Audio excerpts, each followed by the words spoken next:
1967 was a very eventful year. The U.S. was protesting the Vietnam War. The British were fighting a war in Aden. And in the Middle East, tensions were rising between Israel and its Arab neighbors. In response, Israel declared war on Egypt, and on June 5th, it launched a massive airstrike that completely wiped out the Egyptian Air Force. So in 1967, Israel occupied Palestine. Within 6 days, Israel had defeated not just Egypt but also Syria and Jordan. It captured the West Bank, Gaza, the Sinai, and the Golan Heights. On June, Palestinian guerrillas launched a surprise attack on an Israeli outpost in the Sinai desert. And then something very interesting happened. The Palestinians in the West Bank and Gaza, who had been under military rule since 1948, now found themselves under Israeli military rule. But the resolution's wording was so vague that it left a lot of room for dispute. For instance, it called for the establishment of a just and lasting peace, which could be interpreted in different ways by different people. It also led to the rise of the Palestinian resistance. First with the PLO, or Palestine Liberation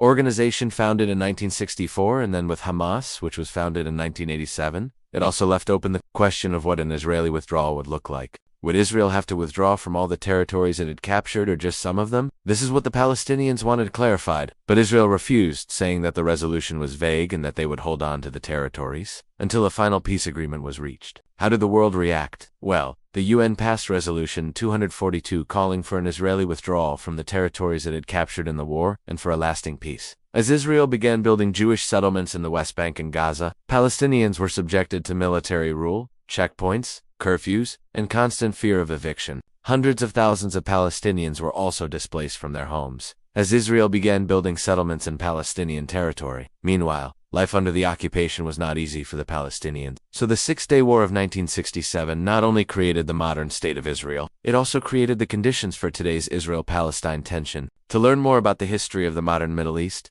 check out the series in the description below.